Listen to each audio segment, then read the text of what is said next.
and I think it's important. I think it's important to worry about your mindset, your well-being after a game like last night. Go do something you enjoy. If you're a Canes fan out there, go enjoy this wonderful weather that we have going on here in North Carolina. Beautiful weather. Maybe that's the real. People always point out the tailgating weather for Canes games, how awesome it is. Maybe the real benefit of the good weather is if things go sour, you can go outside and do something else the next day. Exactly. You don't have to stay inside with a parka on like you do in other markets that play hockey. So welcome to Ting Stadium, where we'll be broadcasting for the entirety of today. Holly Springs Salamanders, check them out. We'll give you more information as the show moves along. But yesterday, going into and the day before going into Game 2, I did request some optimism from Canes fans. Just one game. I can write off one game. Game 1 wasn't beautiful, but there actually were some things that you could argue they did well, even though the final score might not have indicated. Yeah, we have ourselves a trend now. It's harder to write off 2 games. It's harder to write off a game like Game 2. We called it a must-win game going into yesterday, so something has to be removed from the table, and now the goals change, right?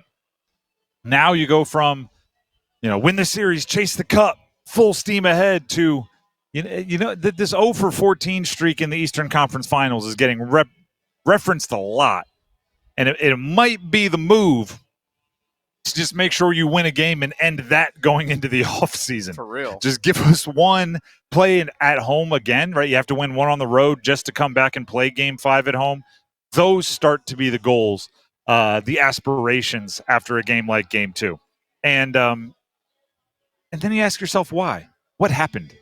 Actually, that might have been that's like the all-time league leader in fans in the parking lot, in the car, waiting to leave, stuck in traffic, just looking around going, what happened in there? Because if we're being real, Florida's a very good team, right? Florida's a great team. Losing to the defending champs who have gotten better, obviously, is not the worst thing in the world. Obviously, competitors will never be happy with a loss. There's no moral victories. But losing to that team, which is obviously a wagon, is not the worst thing in the world. Losing like that requires some real, how did we get here moments. Like freeze frame. Bet you're wondering how we got here. 5-0. Well, let's look at what we said the key to the game was yesterday. And actually, we didn't realize the type of foreshadowing that we were doing on the show yesterday. It's like the beginning of a horror movie, right, where everything seems good and you're talking happy, and then by the end you hear those happy thoughts and it's all been twisted, right? The M. Night Shyamalan. During the show yesterday, the theme that we stumbled into was the Canes had to be themselves, right? In Game 1, even the things they did well, it felt like they were trying to do something that they weren't. Like they weren't driving the tempo. They were trying to out-Panthers the Panthers.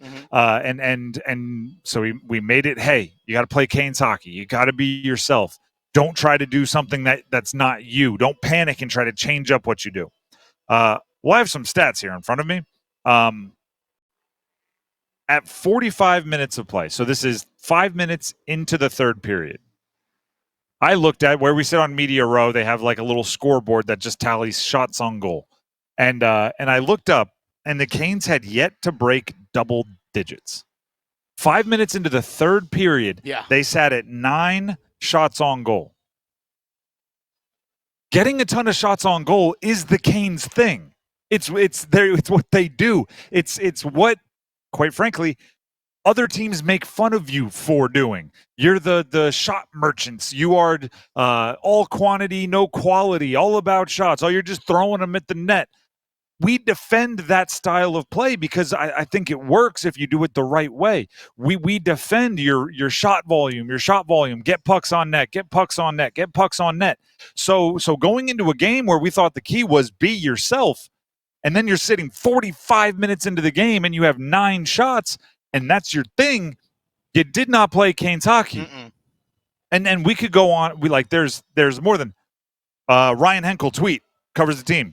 Last night, the Hurricanes had just 17 shots on goal, which is the least amount ever for a game in the Rod Brind'amour era. So if Rod Brind'amour brought in that system, and it's one that he worked in as a player, and there's he took it maybe a step further than some of the other coaches that run it. That's the least ever for a Rod Brind'amour coached Canes team. Just the 10th time under Brind'amour that the Canes have been held below 20 shots. Wild. And it came in a game where we made the emphasis on you got to be you. You got to do your thing. Don't let them take you out of your identity. Your own fans were chanting, shoot the puck, at a team whose thing is shooting the puck. Yeah, well, it was criticized for shot volume.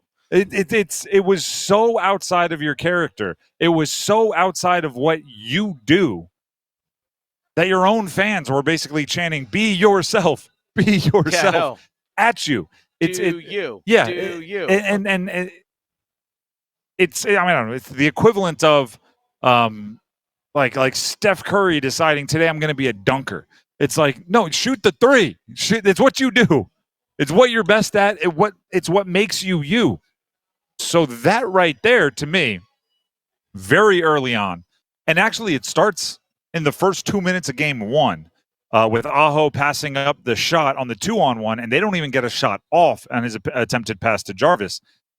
And it happens time and time and time again. We saw power plays where it felt like they thought the rule was if we pass it along the blue line just barely inside the zone 10 times, we get a point. It was frustrating to watch. And the irony of it is, right, we're all sitting up there on Media Row, and it was like, I don't know, we were all alarms set to different times.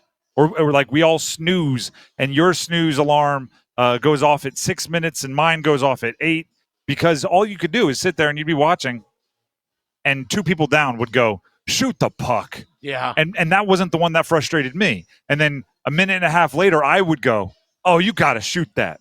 And then 30 seconds later, somebody down the left would say, you have to shoot that one too. Right? And it was just every single time a different person at a different point in time. Brutal to watch. Let's hear what it was like from the inside, from those on the ice. Starting with the captain, Jordan Staal. After a loss, he's going to be the mouthpiece of the team. He was asked if there's anything to take away from game two. No, not really. That was pretty much an ass whooping, and it's all the way through the lineup from goaltender to the forwards. It's got to be better, and I don't know what we were expecting tonight, especially the start was just wasn't good enough. They came at us right away and got a couple quick ones, and you're behind, and kind of got worse, to be honest. Yeah. I mean, summed it up right there. That first sentence. That's it. Yeah. Pretty much an ass whooping. Yeah. Do you know what's actually frustrating to even hear that? They never, like, there is a energy that changes when you realize you're getting your tail whipped, where you become more angry. You become like, I never even really felt that, right? It pushed the envelope, right? Maybe you start a little bit of shoving, or maybe you're like, it never felt like they got to the desperate point you get to when you're in a must-win game and you're getting your tail kicked. There were a few moments, and ironically, it's a rookie. There were a few moments where it felt like Logan Stankoven was trying to say, all right, if we need a spark, I'll be the spark. Yeah. And they would come and go, and nobody else would build off it. He got a good look at off a rebound that he kind of created early on. And then it was probably second period. I don't remember exactly when. He tried to get face-to-face with Marchand, which would have been kind of like, lower chest to face, but he was willing to go after it, and it just, nobody was there to build off of it. So I'll give him some credit for trying, but it's like, oh, so you knew when Jordan Staal says, it was an ass whipping, I'm going like, oh, so you knew. Okay. Because there was no urgency out of it. And if you knew it was going on, why didn't we see something different? Why didn't we see you pull out all the tricks? Rod Brind'amour, after the game, basically said, not even worry about the full game. They just have to find out a way to win a period. Here's Rod Brind'amour. Obviously, we got to just figure out how to win a period. I think we came out with the right intentions, but it was trying to do too much, and then we're not doing the things that we do as a team that normally helps us. I didn't know what I was watching in the first period, and that didn't go well. So, I always said the other day, the margin here is tight. Like, we're not going to beat this team if we're not on the same page. And tonight, for whatever reason, I think, like I said, the intentions were good. Everyone's trying, okay, I'm going to do this, but it's not how we do it. And it just backfired. And then, like you put it, probably as good as you did. That's exactly how that game went. And I want to be clear here. I don't even want to say it, but I guess we have to. I'm not challenging their effort. I believe they are good hockey players that try hard and want to win. Yeah. I don't think that is any kind of a consolation. Everyone in the NHL in the Eastern Conference Finals is going to leave the ice tired. Like, I'm not excited for the effort. It has to be about the execution. It has to be about the decision making. It has to be about the urgency or going above and beyond. It can't just be, hey, they tried hard.